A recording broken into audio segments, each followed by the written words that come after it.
여호와의 말씀이 또 내게 임하여 이르시되, 인자야, 내가 네 눈에 기뻐하는 것을 한 번 쳐서 빼앗으리니 너는 슬퍼하거나 울거나 눈물을 흘리거나 하지 말며 죽은 자들 위하여 슬퍼하지 말고 조용히 탄식하며 수건으로 머리를 동이고 발에 신을 신고 입술을 가리지 말고 사람이 추상집에서 먹는 음식물을 먹지 말라 하신지라. 내가 아침에 백성에게 말하였더니 저녁에 내 아내가 죽었으므로 아침에 내가 받은 명령대로 행하매 백성이 내게 이르되, 내가 행하는 이 일이 우리와 무슨 상관이 있는지 너는 우리에게 말하지 아니하겠느냐 하므로 내가 그들에게 대답하기를, 여호와의 말씀이 내게 임하여 이르시되, 너는 이스라엘 족속에게 이르기를, 주 여호와의 말씀에 내 성소는 너희 세력의 영광이요 너희 눈의 기쁨이요 너희 마음의 아낌이 되거니와 내가 더럽힐 것이며 너희의 버려둔 자녀를 칼에 엎드러지게 할지라. 너희가 에스겔이 행한 바와 같이 행하여 입술을 가리지 아니하며 사람의 음식물을 먹지 아니하며 수건으로 머리를 동인 채 발에 신을 신은 채로 두고 슬퍼하지도 아니하며 울지도 아니하되 죄악 중에 패망하여 피차 바라보고 탄식하리라. 이같이 에스겔이 너희에게 표징이 되리니 그가 행한 대로 너희가 다 행할지라. 이 일이 이루어지면 내가 주 여호와인 줄을 너희가 알리라 하라 하셨느니라. 인자야, 내가 그 힘과 그 즐거워하는 영광과 그 눈이 기뻐하는 것과 그 마음이 간절하게 생각하는 자녀를 데려가는 날, 곧 그날에 도피한 자가 내게 나와서 내 귀에 그 일을 들려주지 아니하겠느냐. 그날에 내 입이 열려서 도피한 자에게 말하고 다시는 잠잠하지 아니하리라. 이같이 너는 그들에게 표징이 되고 그들은 내가 여호와인 줄 알리라. 우리가 살다 보면 종종 경험하는 이상한 현상이 하나 있는데요. 아마 여러분도 겪어보셨을 겁니다. 그게 뭐냐? 나는 진짜 아무렇지도 않았거든요. 그런데 내 앞에 있는 사람이 하품을 하잖아요. 그러면 갑자기 내 입에서 하품이 따라 나와요. 이상하죠. 그리고 내 앞에 있는 사람이 정말 깔깔대면서 박장대소를 하잖아요. 그때 그 모습을 보는 나의 표정이 어떻게 되는지 아십니까? 10중 8구는 나도 모르는 사이에 입꼬리가 올라가면서 내가 따라 웃고 있는 거예요. 그리고 더 중요한 거, 부부가 오래 살면 닮는다고 하는데요. 이게 의미 없는 말이 아니에요. 정말 부부가 같이 오래 살다 보면 서로의 얼굴이 미묘하게 닮아갑니다. 왜 이럴까요? 그런데 이런 작은 현상도 그냥 지나치지 않고 원인을 찾는 사람들이 과학자들이라서 왜 사람은 서로에게 영향을 미치고 영향을 받는지 이걸 연구하기 시작했거든요. 그러다가 1990년에 이탈리아 파르마 대학의 자코모 리촐라티 교수가 인간 안에 있는 독특한 신경세포 하나를 발견하게 됩니다. 그리고 이 신경세포의 이름을 거울신경세포라고 지은 거예요. 그러면 왜 이걸 거울신경세포라고 지었느냐? 이거 되게 단순한데요. 여러분, 우리가 거울 앞에 서면 나와 똑같이 생긴 형상 하나가 나타나거든요. 그런데 거울 속 형상의 특징이 뭡니까? 내가 울면 거울 속 사람도 울어요. 그런데 내가 웃잖아요. 거울 속 사람도 웃어요. 그리고 내가 분노하면서 욕을 하잖아요. 거울 속 사람이 똑같이 따라해요. 그러니까 거울 속에 있는 존재라는 것은 나와 마주보는 상대로부터 계속 영향을 받아서 나와 같은 행동을 하게 되는 거예요. 그게 거울 속 존재의 특징이죠. 그런데 태어나는 모든 인간 안에는 내 주변 사람의 행동을 모방하고 따라하게 만드는 거울 신경세포가 존재한다는 거예요. 이 거울이. 그래서 일어나는 일이 뭐겠습니까? 한 사람이 태어나는 순간 내 눈에 보이는 주변 사람들의 말과 행동을 모방하게 된다는 거예요. 이건 반드시 그러합니다. 그러니까 어떤 사람이 특정한 상황에서 특정한 방식으로 반응하고 특정한 언어를 쓰는 것은 우연이 아니에요. 이유가 있습니다. 그럼 그 이유가 뭐냐? 내 주변 사람들, 특별히 부모나 선생님이 그런 모습을 보여준 거예요. 그리고 아이는 단순히 그걸 모방하는 겁니다. 그러니까 저도 그런 적이 있는데요. 제가 가지고 있는 버릇 중에 하나가 뭐냐면, 그냥 가만히 있다가 제가 저도 모르게, 아이고, 하면서 한숨 쉬는 걸 잘하거든요. 그런데 오늘날부터 제 딸이 6살밖에 안 된 애가 무슨 일만 있으면, 아이고 그러면서 한숨을 쉬는 거예요. 그래서 제가 처음에는 제 모습을 모르고 애한테 혼을 냈어요. 아니 너는 왜 그런 소리를 내냐고 한숨 쉬지 말라고 가르쳤거든요. 그런데 제가 그거 하지 말라고 아무리 메시지를 전달해도 애가 안 변하는 거예요. 그런데 그걸 옆에서 보고 있던 아내가 저한테 해준 말이 뭐냐. 여보, 얘는 지금 당신 따라하는 거야. 이거 당신이 하는 행동이야. 이러는 거예요. 제가 그때 다시 깨달은 게 뭐냐면 아이들은 어른의 행동을 모방하는 본능이 있기 때문에 한숨 쉬지 말라는 메시지를 계속 줘도 내가 그 행동을 보여주는 이상 아이의 행동은 변할 수가 없다는 거예요. 왜냐하면 아이는 거울이거든요. 나를 모방하게 되어 있어요. 그러니까 어떤 아이가 문제 있는 행동을 할 때 아이를 혼내면 그건 부모가 자기 얼굴에 침 뱉는 거예요. 왜냐? 걔는 부모님의 말과 행동을 모방했을 뿐이거든요. 그냥 이 아이는 나의 거울인 거예요.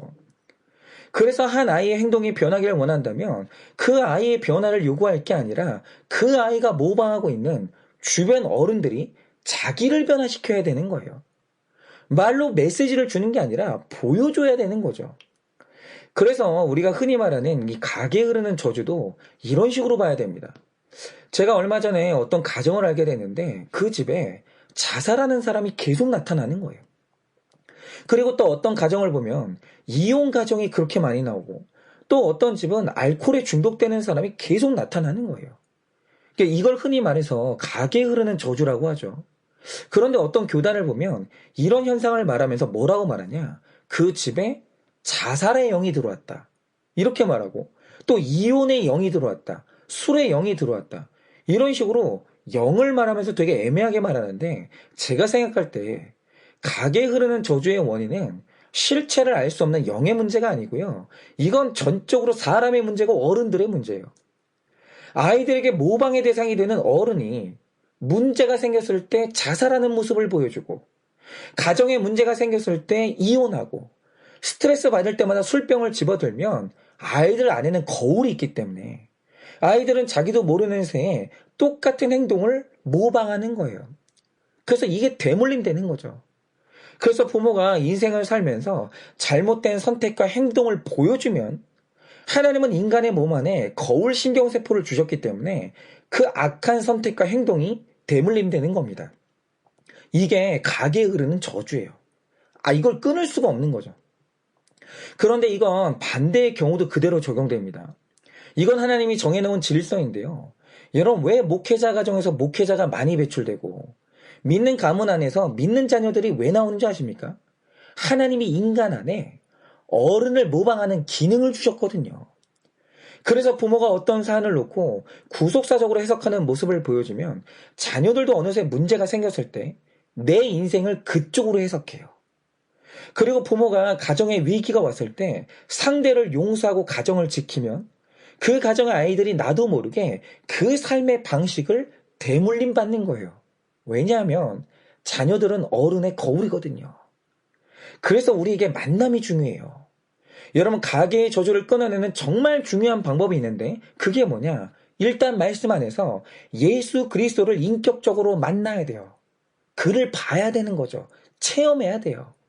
그래야 내 삶의 악한 이 저주의 흐름이 끊어지는 겁니다. 그리고 만약에 내가 부모님을 잘못 만났다면 다시 보고 배울 수 있는 좋은 공동체와 스승을 반드시 다시 만나야 돼요. 그러니까 내 눈앞에 새로운 삶을 보여주는 사람을 다시 만나면 우리 인생은 분명히 변할 수 있어요. 보여주는 좋은 어른을 만나면. 그런데 성경 안에서 백성의 변화를 위해 말씀을 대신 깨달아주고 말씀을 먼저 적용하고 말씀대로 살아내는 사람을 뭐라고 부르냐? 바로 그 사람들이 선지자예요. 여러분 성경의 선지자를 가만히 생각해 보세요. 이사야, 예레미야, 에스겔 같은 사람들은 단순히 부르짖었던 사람들이 아니에요. 메시지만 있었던 사람들이 아닙니다. 여러분 그들은 하나님께 사명을 받아 부르짖은 메시지대로 살아냈던 사람들이에요. 백성들 앞에서 보여주는 삶이 있었다라는 거죠. 그러니까 만약 우리가 죄의 결과로 잘 사로잡혀 있어야 된다고 외치면 그들이 먼저 사로잡혀 사는 모습을 보여줬어요. 그리고 백성들에게 회개해야 된다고 선포했으면 그들이 먼저 머리를 밀고 옷을 찢으면서 처절하게 회개하는 모습을 보여줬다는 거죠. 왜냐? 어느 곳이든 말하는 사람이 아니라 보여주는 그 한 사람이 있어야 택자는 그 선지자를 따라오게 되거든요. 변화는 누군가 보여주는 게 있어야 변화가 되는 거예요. 그래서 오늘 말씀에 나오는 에스겔의 사건도 이런 관점으로 해석을 해야 되는 겁니다. 여러분, 우리가 15절을 보면 여호와의 말씀이 에스겔에게 임하는데요. 이날 임한 말씀은 에스겔에게 해달별이 떨어지는 날벼락 같은 말씀이 임합니다. 그게 뭐죠? 16절에 이렇게 말씀하십니다. 인자야, 내가 내 눈에 기뻐하는 것을 한 번 쳐서 빼앗으리니 라고 하세요. 그런데 여기서 내 눈에 기뻐하는 것은 에스겔의 아내를 말하거든요. 그런데 이 말씀에서 하나님이 에스겔의 아내를 뭐라고 표현했는지 다시 한번 보세요. 그녀는 에스겔의 눈에 기뻐하는 존재였어요. 그런데 가만히 에스겔의 인생을 보면요, 이게 얼마나 딱 맞는 표현인지를 알 수 있어요. 여러분, 보통 유대인들이 10대 후반에 결혼하니까 아마 에스겔도 결혼을 그때 했을 가능성이 큽니다. 그래서 에스겔이 먼 타국의 포로로 끌려올 때 그의 아내가 같이 끌려왔어요. 그런데 생각을 해보세요. 지금 조국을 떠나서 이 다른 나라의 포로로 있는 것도 힘든데 여기서 에스겔은 하나님께 사명을 받았어요. 그래서 하나님의 말씀을 선포하면서 백성의 회개를 받아내는 역할까지 했다고요. 그런데 이렇게 힘든 사역을 할 때 열매가 있었으면 좀 괜찮았을 거예요. 그런데 포로지에서 감당하는 에스겔의 사역에는 열매가 없는 거예요. 아무리 말해도 백성이 믿어주지 않고 어떤 행동을 몸으로 보여줘도 이 강팍한 백성은 꿈쩍도 안 하는 거예요. 들은 척도 안 하는 거죠. 그러니 말씀을 전할 때마다 듣는 사람이 없으니까 그 마음이 얼마나 외롭고 지쳤겠습니까? 그런데 이런 와중에 에스겔이 버틴 이유가 뭐냐? 집에 돌아오면 내 눈에 기뻐하는 아내가 있었기 때문인데, 여기서 아내가 에스겔을 기쁘게 해줬다는 말의 뜻이 뭐냐면 포로지에 끌려온 사람 중에 에스겔과 말이 통하고 에스겔의 메시지를 믿어준 단 한 사람이 이 아내였다라는 거예요. 그러니까 이 사역에 열매가 없어서 지치고 힘들었어도 축 처진 나를 위로해주고 내 말을 들어주면서 나를 기쁘게 해주는 아내가 있었기 때문에 오늘까지 에스겔이 버틴 거예요. 아내 덕분에. 그런데 제가 이걸 너무 이해하는 게요. 제가 처음에 한일교회 왔을 때 이곳은 저에게 너무나 낯선 이 포로지 같은 곳이었고, 당시만 해도 저와 말이 통하는 분이 없었기 때문에 진짜 마음이 힘들고 외로웠거든요. 그런데 그때마다 저의 힘든 상황을 말씀으로 해석해주고 같이 큐티했던 유일한 한 사람이 누구냐? 그게 제 아내였어요. 그래서 저도 초기에 힘들었던 때를 제 아내 덕분에 넘어올 수 있었거든요. 제 아내라는 존재가 한 명 있어서 그래도 제가 외롭지 않았어요. 그래서 저는 에스겔에게 이 아내의 존재가 얼마나 기쁨이 되는 존재였는지 이게 체휼이 되는 거예요. 그런데 어느 날 여호와의 말씀이 임했는데 그 내용이 뭡니까? 지금 상황에서 내게 유일하게 기쁨이 되는 그 한 가지를 한 번 쳐서, 다시 말해 순식간에 빼앗을 거라는 거예요. 그런데 이 말씀이 얼마나 속히 임하는지 18절을 보면 이 말씀이 아침에 임하거든요. 그런데 그날 저녁에 에스겔의 아내가 죽습니다. 한 번 쳐가지고 하나님이 빼앗아 가신 거예요. 그러니까 이때 에스겔의 슬픔이라는 것은 인간이 감당하기에 너무 힘든 거죠. 그래서 이게 보통 사람 같았으면요, 급성 우울증에 걸리거나 아내를 데려가신 하나님께 완전히 틀어져 버리는 거예요. 이거 잘못하면 믿음 잃어버립니다. 그런데 이런 슬픈 사건이 일어났을 때 하나님이 에스겔에게 진짜 이상한 명령 하나를 하시는데 그게 뭡니까? 16절을 보면 네 아내가 죽었을 때 너 슬퍼하지 말고 울거나 눈물 흘리지 말라라는 거예요. 그리고 17절에 정 슬프면 조용히 탄식하되, 당시 유대인들은 식구가 죽으면 머리에 쓰던 수건을 풀어헤치면서 자기 슬픔을 몸으로 표현했는데 그것도 하지 말고, 슬픔을 표현하는 입술 가리는 행동도 하지 말고 아예 초상집에서 먹는 음식도 먹지 말라는 거예요. 네 아내가 죽어도 그 슬픈 일로 여기지 말라는 거죠. 그러니까 뭐 아내가 죽어서도 일상생활을 그냥 하라는 거예요. 그런데 여러분, 이게 너무 기가 막힌 내용이잖아요. 아니, 하나님이 내 눈에 기뻐하는 아내를 데려가신 것도 나는 견디기 힘든 일인데, 하나님께 원망이 나올 만한 일인데, 아니, 슬퍼하는 것도 하지 말라고 하니까, 이걸 어떻게 해석해야 되냐 이거죠. 지금 이 명령을 하신 하나님이 그 비인격적인 겁니까? 그런데 놀라운 건 뭐냐? 에스겔이 이 말씀에 순종해요. 정말 그는 아내가 죽었는데도 눈물을 흘리지 않고 슬픔을 표현하지 않으면서 여전한 방식으로 생활을 해요. 사명을 감당합니다. 그러면 이렇게 할 수 있었던 이유가 뭘까요? 여러분, 에스겔은 감정이 없고 우리보다 믿음이 너무 좋은 사람이라 그랬을까요? 여러분, 그게 아니라는 거예요. 여러분, 에스겔이 아내가 죽었는데도 불구하고 이 아내의 죽음을 슬퍼하지 않았던 이유가 뭐냐면 그의 인생에 하나님이 주신 해석이 임했기 때문이에요. 그럼 그 해석이 뭐냐? 자, 에스겔의 눈에 그 아내가 기뻐 보였던 건 사실이에요. 그런데 만약 그 기쁜 존재가 내 시선을 완전히 빼앗아서 정말 봐야 될 걸 보지 못하게 만들면 그건 본질적으로 재앙이 아니냐는 거죠. 예를 들어서 이 소돔과 고모라가 멸망하던 날 살아난 사람이 있었고 멸망한 사람이 있었는데 멸망당한 사람들의 공통점이 뭔지 아십니까? 전부 보는 것에 문제가 있었던 사람들이에요. 먼저 하나님이 소돔에 사는 롯을 구하려고 그 성에 천사들을 보냈는데 그 천사들의 외모가 아름다웠나 봐요. 그러니까 그 성 사람들이 롯의 집에 몰려들더니 그 집을 방문한 천사를 내놓으라고, 우리가 그 사람을 범하겠다고 하면서 난리가 난 거예요. 그러니까 이때 소돔 사람들이 볼 때 그 천사들의 외모가 얼마나 기뻐 보이는지 사람들이 완전히 눈이 돌아가요. 성욕에 사로잡히는 거예요. 옳고 그름을 보지 못하게 됩니다. 내 눈에 너무 기뻐 보여서. 그런데 그때 일어난 일이 뭡니까? 하나님께서 그들의 눈을 어둡게 하사 구원받을 길을 못 보게 만드신 거예요. 눈이 문제가 생깁니다. 그러자 롯과 아내와 딸들이 그 성으로부터 도망치게 됐는데 여기에서 문제가 뭐냐? 롯의 아내에게 있어서 소돔성에 두고 온 집이며 재산들이 자기 눈에 너무 기뻐 보이는 것들인 거예요. 그래서 이 아내가 한 일이 뭔가 구원의 길로 가다 말고 내 눈에 기뻐하는 소돔성을 뒤돌아봐요. 그러자 어떻게 됐죠? 롯의 아내가 소금 기둥으로 변하면서 구원이 좌절되는 거예요. 여러분, 우리의 눈이 뺏겨버리잖아요. 너무 기뻐하는 것을 만나서 눈이 뺏겨버리면 그 다음부터 내가 봐야 될 구원의 문제를 보지 못하게 만드는 거예요. 그러니까 이 세상 것이 아무리 좋아도 그게 내 눈을 빼앗아 버리면 구원의 길이 안 보이고 반드시 봐야 될 하나님이 안 보이는 거예요.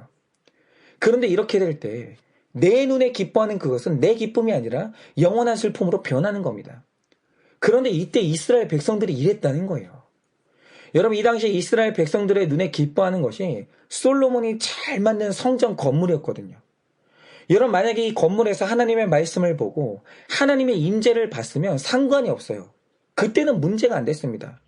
그런데 어느 날 내 눈에 보이는 성전의 의미가 어떻게 변질됐냐? 이스라엘 백성들이 점점 죄에 빠져서 구원에서 멀어지고 있었는데 이들이 그것에 대해서 위기감을 전혀 못 느껴요. 왠지 아십니까? 우리 땅에 버티고 있는 저 성전이 보이니까 저 성전이 있는 이상 하나님이 우리를 버리는 일은 없다고 미신처럼 믿어버리는 거예요. 저 성전 때문에 죄를 짓고도 자꾸 안심이 되는 거예요. 그래서 예전에는 성전을 보면서 하나님의 임재를 확인했는데 이제는 저 보이는 성전 때문에 자기 죄를 못 보고 자기에게 임박한 심판을 못 보는 거예요. 그게 방해가 되는 거죠. 그러니까 에스겔이 그 모습을 보면서 너무 애통했는데 나중에 알고 보니까 나 또한 내 아내에게 눈을 빼앗겨서 하나님보다 내 아내를 더 의지하고 있었던 거예요. 즉 하나님이 에스겔의 아내를 표현하면서 내 눈에 기뻐하는 아내를 빼앗을 것이다 라고 한 이유가 뭐냐면 그 아내가 에스겔의 눈을 빼앗아서 죄를 못 보게 하고 구원의 길을 못 보게 하니까 하나님께서 서로의 구원을 위해서 그 아내를 데려가신 거예요. 그래서 하나님이 말씀하신 게 뭐냐면 이건 너에게 구원의 사건이니까 슬퍼하거나 울지 말라고 해석을 주신 거예요. 그러니까 에스겔은 이게 해석이 되니까 슬퍼하거나 울지 않았던 겁니다. 해석이 되니까. 그런데 이게 우리도 마찬가지인데요. 여러분, 주식 투자하는 분들의 눈에 가장 기뻐하는 게 뭐겠습니까? 주식 그래프가 올라가는 거죠. 그런데 그 내 눈에 기뻐하는 그것이 내 눈을 완전히 빼앗아서 내 죄를 못 보게 만들고 내 구원의 길을 못 보게 만들면 하나님이 그걸 한 번에 쳐서 빼앗아 갈 수 있는 거예요. 여러분, 그리고 또 저 같은 목사 눈에 가장 기뻐할 만한 광경이 뭐겠습니까? 예배당에 성도님들이 가득 앉아 있는 거예요. 아니, 그거만큼 목사 눈에 기쁜 광경이 있겠습니까? 그런데 어느 날 그 가득 찬 성도님들 때문에 내가 교만해지고 내 죄가 안 보이면 하나님께서 한 번 나를 쳐서 그 모든 것을 빼앗을 수 있는 거예요. 하나님은 그러시는 분이에요. 그런데 하나님이 내 구원을 좌절시키는 것들을 내 눈에서 빼앗을 때 하나님께서 하시는 명령이 뭐냐? 너는 그거 없어져도 슬퍼하거나 울거나 눈물을 흘리지 말라는 거예요. 왜요? 그건 상실의 사건이 아니라 구원의 사건이거든요. 해석이 되면 울지 않게 되는 거예요. 그런데 에스겔은 아내가 죽는 이 해달벨이 떨어지는 사건이 일어났을 때 무작정 슬퍼하는 게 아니라 이게 말씀으로 해석이 된 거예요. 하나님이 해석을 주신 거죠. 그리고 이게 저주가 아니라 내 구원의 사건이라는 걸 깨닫게 된 겁니다. 그런데 이렇게 해석되고 살아냈어요. 그가 이 모든 슬픔들을 극복하고 해석 가운데 회복을 한 겁니다. 그러자 일어난 일이 뭡니까? 19절을 보면 이 백성이 아내가 죽는 이 엄청난 고난을 해석하는 에스겔을 보고 이 일이 우리에게는 무슨 상관이 있겠냐고 물어보는 거예요. 그러자 에스겔이 뭐라고 말해주냐면 이 사건의 의미를 말해주고 너희도 장차 예루살렘 성이 무너지는 사건이 왔을 때 슬퍼하지 말고 이걸 구원의 사건으로 해석하라고 그렇게 말해준 거예요. 그런데 놀라운 일이 뭐냐? 에스겔의 이 말씀의 후반부로 가면 훗날 예루살렘 성전이 함락당하고 완전히 망했을 때 백성이 정말 에스겔처럼 이 재앙의 사건을 구원의 사건으로 해석하게 됩니다. 왜냐?